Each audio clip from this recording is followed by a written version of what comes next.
Good morning. This is Northern Light for Thursday, August 17th. I'm Monica Sandreski. Todd is away this week. The New York Health Commissioner says the state is paying close attention to the recent uptick in COVID cases and encouraging New Yorkers to get the new booster. The virus has changed a lot over the last 3.5 years. I don't want you in the hospital. I certainly don't want you passing away. I want to keep you healthy. But it's about personal protection, so you have to go choose to get that vaccine. Also, St. Lawrence County still needs to get paychecks out to dozens of election workers from June's primary. One election official says he's worried for how the mix-up will affect recruitment for the future. I'm terribly concerned because there are a number of inspectors that have already told me directly on the phone they will not continue as county employees. Also on the show, a man swimming the length of the Hudson River appeared to use a drone in an Adirondack wilderness area, which is illegal. Hopefully he inspires people to care about water quality, but he can't inspire people to break the law. And we'll preview the Plattsburgh punk band playing at Old Soul this weekend. All of that and more is coming up on Northern Light. Stick with us.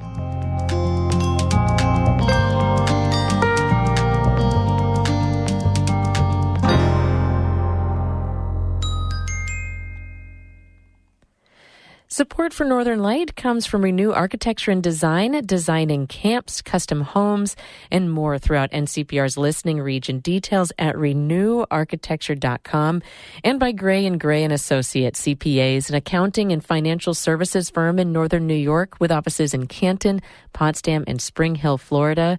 GrayCPAS.com.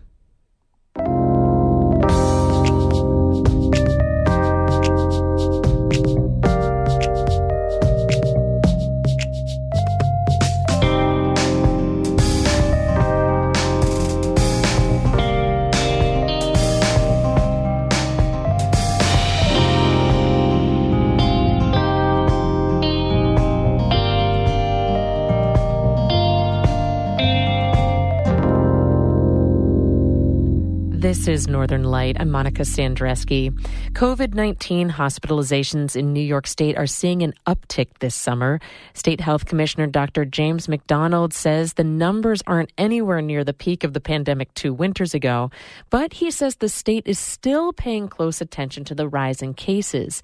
He spoke with Albany reporter Karen DeWitt about how people should deal with COVID right now. So if you're someone who's higher risk, your immune system isn't active, you're older, you should even pay closer attention. I think the main thing I would say to people is, hey, if you're having symptoms that look like COVID, you know what they are. Runny nose, cough, body aches. Use one of those rapid tests. If you're positive, I'd call your healthcare provider about treatment. That's what I did when I got COVID last month, Karen.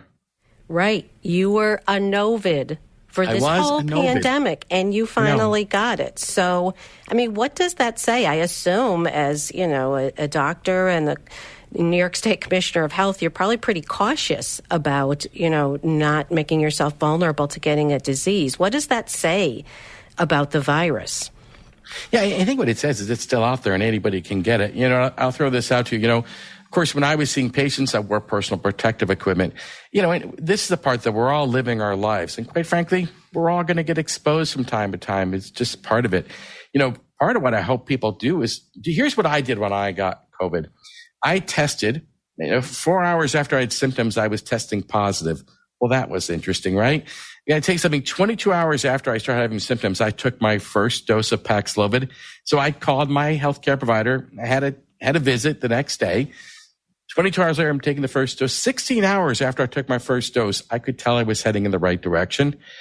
And I think that's an important thing for people to put context around. In other words, if you get COVID, it's a treatable disease. Karen, strep throat's a treatable disease, but it wasn't always a treatable disease. But right now, if we have a sore throat, we think we have strep throat, we go to our doctor, we get some penicillin, we're feeling better the next day. I'm not saying COVID's going to be like that, but I think we need to think about it that way. Like, in other words, if you get sick with COVID, it's treatable. Let's go see our healthcare provider. Let's see if treatment's right for us. And that's where the healthcare provider can help you determine, hey, is treatment right for you? Yeah, so we don't need to be as worried as we once were, but like you said, it's a disease that needs attention if you have symptoms. And you don't have to get too stressed about it, but you got to take the steps. Indeed. I think that's just wise precautions for all of us right now is like, hey, if you feel sick, get a test. If you're positive, talk to your healthcare provider about what treatment looks like for you. So what about booster shots? I mean, I and, other people are kind of pondering, should we get another one? I think my last one was maybe last December. And wondering with fall coming, should we get the current booster? Is that for vulnerable populations, or should we wait until the new one comes out that's more geared to the latest strains? And what's the status on the latest booster? Do you have any idea when that's coming out? Has the CDC, said anything about that? Yeah, what I'm hearing from my sources is that the new vaccine is going to be out the 3rd or 4th week of September. And it's going to be commercially available. In other words, like every other time you get the flu vaccine, it's commercially available. So you go to your pharmacy, your healthcare provider, and you get the vaccine. One of the things I'll put some context around is, keep in mind, the virus has changed a lot over the last 3.5 years. And this is going to be, a change. It's going to be a monovalent vaccine. In other words, one strain. It's going to be protecting us against an Omicron strain. It's expected to be effective.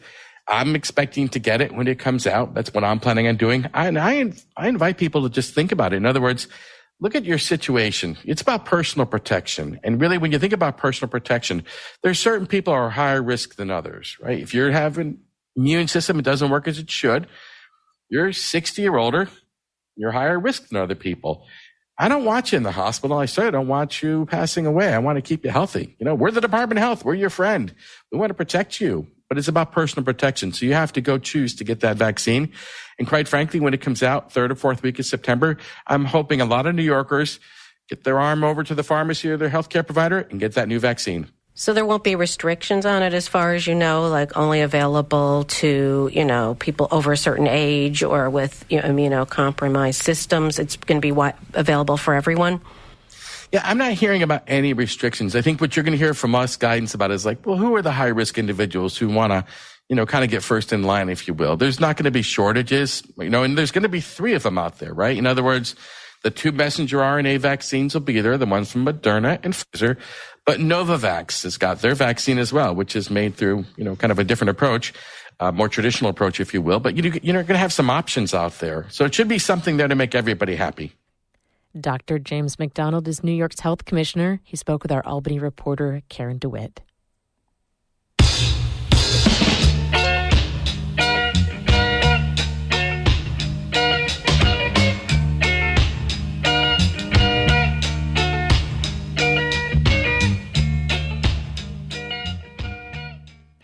The Saranac Lake Village Board on Monday voted to have a law firm investigate workplace violence allegations that involve the mayor and former village manager. They stem from an incident that occurred between Mayor Jimmy Williams and Eric Stender in July. It's unclear who initiated the alleged violence. Neither of the men pressed charges, and Stender resigned. Members of the village board subsequently called for an independent investigation into the dispute. The Adirondack Daily Enterprise reports that Deputy Mayor Matt Scullin and the new village manager, Bachana Sickerly, will oversee the investigation. St. Lawrence County is trying to get out paychecks to dozens of election inspectors. They've been waiting for months to get paid for their work during the June primary. And as Catherine Wheeler reports, the mix-up might make it harder to recruit inspectors for future elections.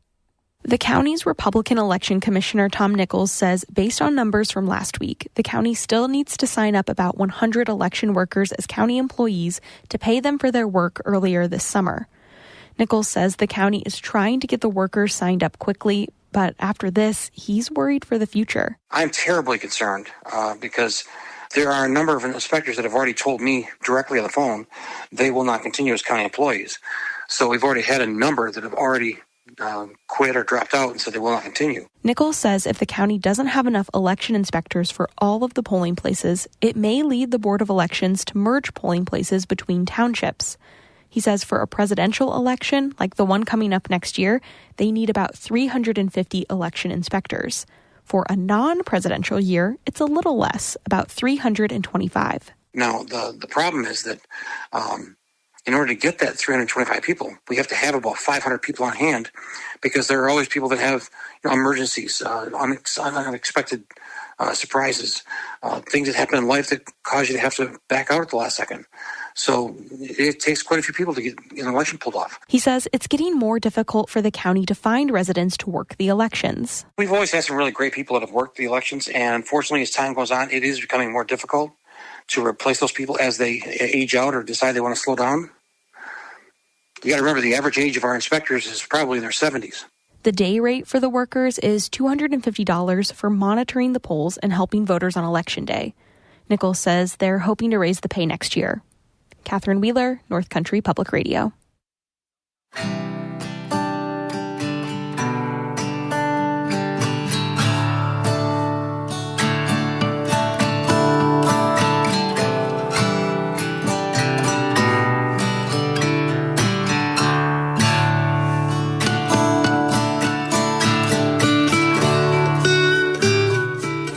You're listening to Northern Light right here on North Country Public Radio. It's about 10 after 8. Good morning. I'm Monica Sandreski. Coming up, we'll get to know the Plattsburgh-based punk band Dos on Uno. They're performing at Old Soul this weekend. That's coming up in just a few minutes right here on Northern Light, which is supported by the AdirondackExplorer.com and AdirondackAlmanac.com. Presenting daily updated news on public policy, environmental issues, and local communities in the Adirondack Park. And by Cronin's Golf Resort, a regional destination for golf, dining, and lodging in the southern Adirondacks. Details at Cronin'sGolfResort.com. If you're a seasonal resident, you may support a different station at your year-round home, but in the summer, North Country Public Radio is your source for NPR news, regional stories, and the music that you find only here. Before your stay is over, make a donation in support of your summer station and consider selecting an NCPR t-shirt, ball cap, or other gift to remind you of the North Country all year long. Give now at ncpr.org/give, and thank you so much for your support. Music right now by Matthew Johnson out of Sackett's Harbor.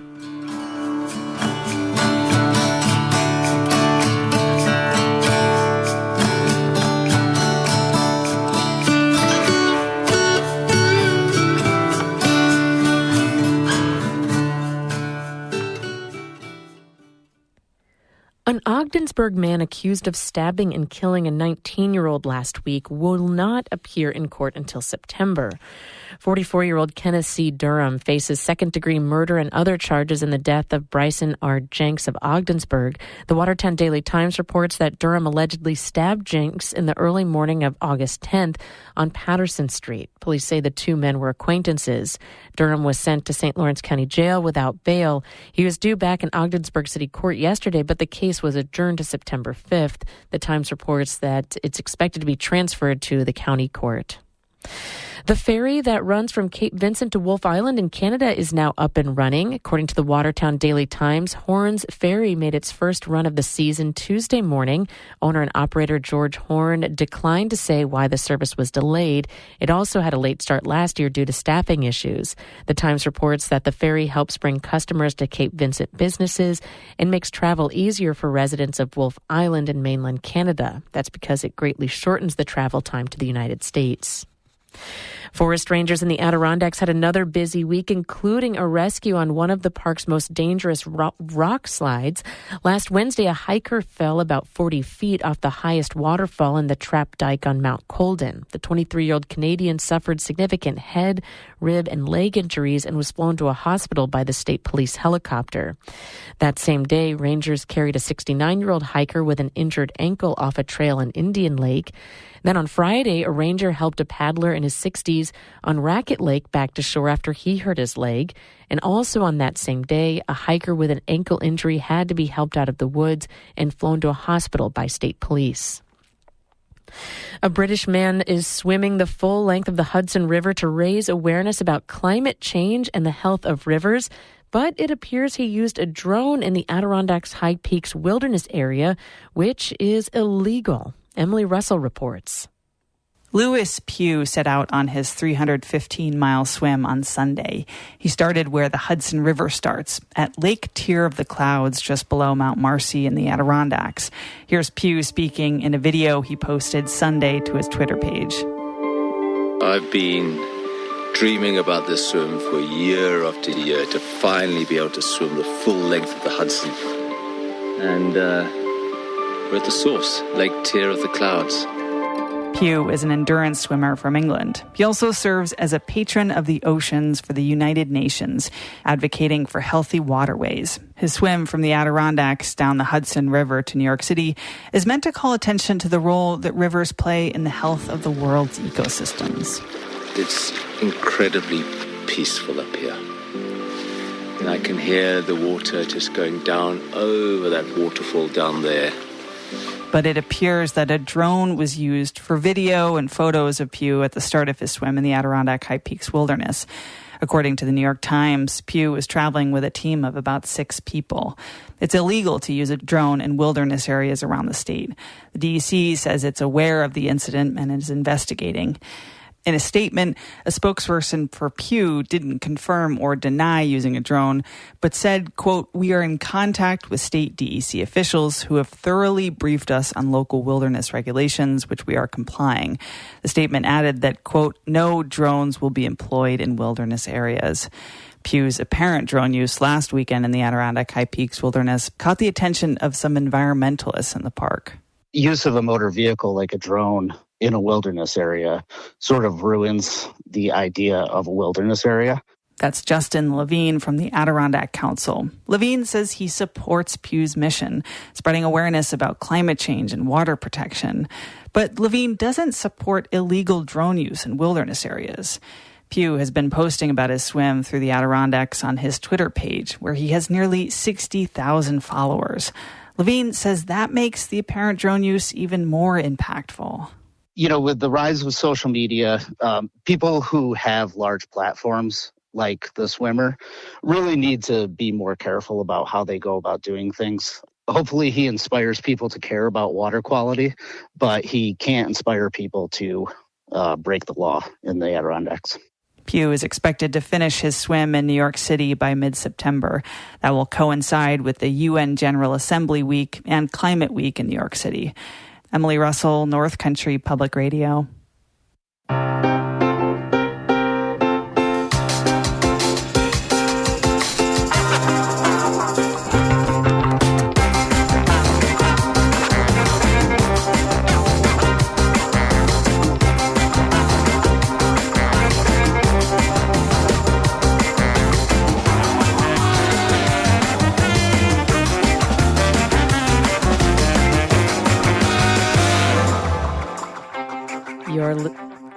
You're listening to Northern Light here on North Country Public Radio. Good morning. I'm Monica Sandreski. It's just about 20 after 8, not quite. Coming up in just a minute, we'll get a preview of the show at Old Soul Design Shop in Plattsburgh this weekend. Then stick around after the show for Bird Note coming up at 8:42 when we'll meet the world's loudest bird. The white bellbird reaches an ear-splitting 125 decibels. And we'll get to hear it here on North Country Public Radio just ahead at 8:42. But first, it's time for the weather. 63 degrees in Lowville right now, 67 degrees in Malone, 63 in Keene, and 71 degrees in Ballston Spa. We can expect mostly sunny skies today for the St. Lawrence Valley and the western part of the Adirondacks, with temperatures rising to the upper 70s, even to about 80 degrees by the afternoon. But for the eastern Adirondacks, there are partly cloudy skies in the forecast with a chance of rain showers during the day today. Highs in the mid to upper 70s. Overnight tonight, a chance of storms. Lows in the 60s expected. And then tomorrow, that should be cooling things off with a chance of isolated storms throughout the region and highs in the 70s expected. But for right now, it's time to get to know the Plattsburgh-based punk band Dos on Uno.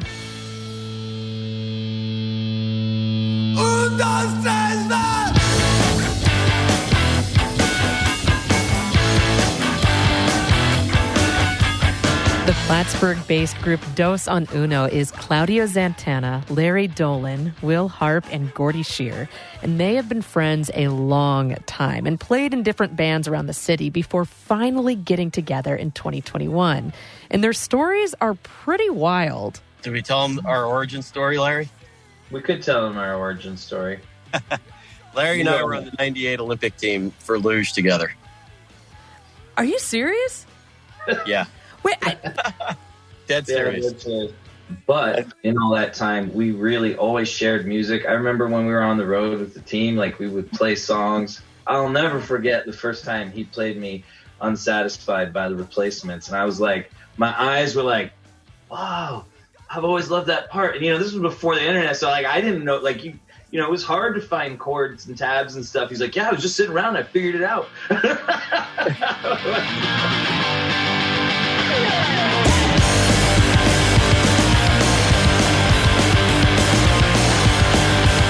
Larry and Gordy eventually moved from luge to lyrics and got together with Will and Larry's longtime friend Claudio.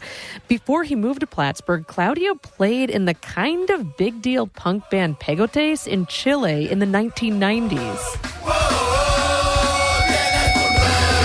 So yeah, we did play in big shows. I think my biggest show was like 7,000 people in an arena. It was pretty fun, very nerve-wracking.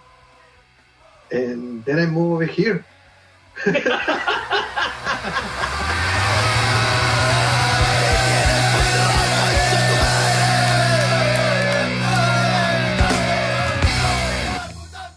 Claudio, Larry, Gordy, and Will are all Plattsburgh locals by now.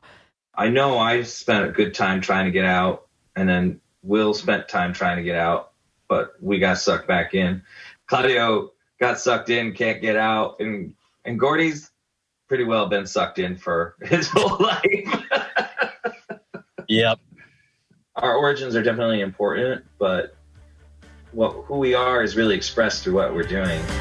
They got us living in the sloplands, but we don't want to get out. Their lyrics have a strong sense of place. This is a band you can tell is writing from the North Country. Pay us pennies if they pay us at all, and tell us we've got no skills. Larry writes a lot of their lyrics, and this is their song Sloblands. It's actually, a friend of mine came up with, that's what he called the area he lived in on Lafayette Street down in Plattsburgh here. And he used to call it Sloblands, and I just always loved that word, and it really, I think, describes well kind of the experience of living here in Plattsburgh. The struggle to get ahead financially. There's kind of an ache to their songs. It's message-driven or mission-driven music. I'm a teacher, so I know why it's important to me. I don't know, what do you think, Will? What is it? I mean, we both have kids. Yeah. In middle school, basically. Uh-huh. And hey, me too. Yeah. But it's also to be good role models too with our message to young generations, because life is not just about flowers and butterflies. There is some serious things, concerning things going on. People try to numb it, and okay, we give music for that, but also the message has to be important. It's fundamental. Shake, shake, shake it with anxiety, because this depression's got a hold on me. I'm running from one thing to the next, carrying a knot inside my chest. So I take a pill every day. Their music also is a way to cope, as evidenced in their song Anxiety and Depression. It's a very on-point song. It's very heartfelt and honest. Claudio was the one that was like, dude, you got to have a turn in the song that doesn't keep it so dark.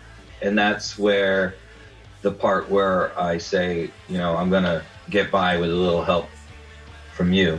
It's like, it's the truth, That's how Claudio and I have actually been, part of our friendship has been dealing with those things and helping out one another. And they say after their shows, audience members come up and thank them for this song. This is Gordy. I was going to say that I've known Larry a good portion of my life, and he's always been someone who's been empathetic and concerned with others, and I think that's part of where I see Larry coming from. He's always, in some respects, been a voice, I think, for I think, underrepresented. I've always noticed that in his songwriting, and I've always liked it. Depression is normal if you're living in it. This is your world and you're living in it. Depression is normal if you're living in it. At the bottom of a bottle, you're living in it. Claudio, Larry, Will, and Gordy agree the place they're finding hope right now is this band. Not just their creative processes or the mixes, it's knowing each other.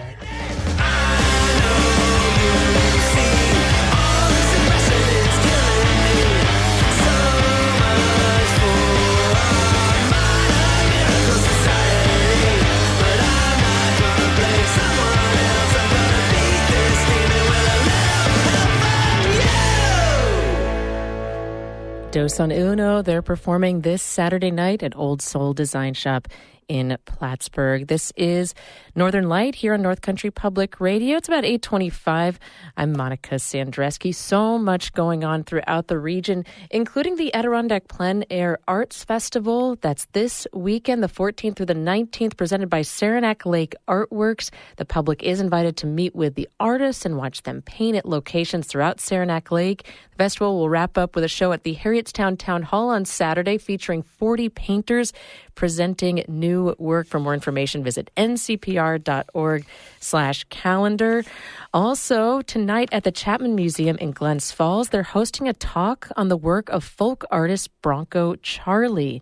Bronco Charlie was a Rough Rider, circus performer, and one of Buffalo Bill Cody's finest Bronco busters at the turn of the century. He was also something of an outsider artist who carved small horses, covered wagons, showgirls, and grandstands in memory of his life out west. You can hear more about him tonight. Nicole Herwig is director of the Chapman Museum. When he would carve animals like oxen or horses, it wouldn't just be the animals. He would use leather bits and have bridles and reins and just all the equipment that would be attached to the wagons. It's just so detailed and amazing. Sometimes there's a little bit too much going on. Right now we're having trouble matching up some of the wagons with the horses. But just the detail in his work is just amazing. Even some saddles, he just has stitching on leather saddles and the bridle work. It's just the detail is pretty amazing. It's interesting too. It's like there's this level of detail and this level of understanding about what wagons are like, what the horses are like. But there also is to me, something sort of childlike about the pieces. A little bit primitive. I wonder if you see that too. You know, I do, and that's really the folk art of it. This is not an educated person. He left home at before he was 10 years old, so his education was somewhat was limited. So what he had was his skills of observation, his learned life skills, and he took that to his craft, and that's why it is really true folk art, and just represents who he is. It's really a package of Bronco Charlie. You can catch the talk on Bronco Charlie tonight at 6 o'clock at the Chapman Museum. And you can get an update on the museum's public auction and their opportunity to acquire more of his work. That's tonight at 6 o'clock at the Chapman Museum in Glens Falls.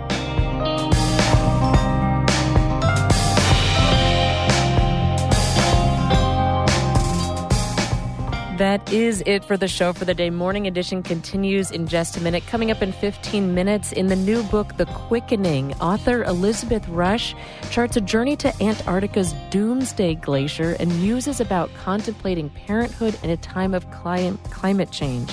Important reflections coming up in about 15 minutes right here on North Country Public Radio. If you miss an episode of Northern Light, never fear. You can always listen back to the archive any place you get your podcasts. You can also subscribe to our daily news roundup Story of the Day, where you'll hear the biggest stories in our region, get the latest on the day's news, or you can listen live to the show every weekday evening at 5:48. hosted by the one and only David Summerstein. That is it for the show. I'm Monica Sandreski. I hope you have a good morning. It's 8:30.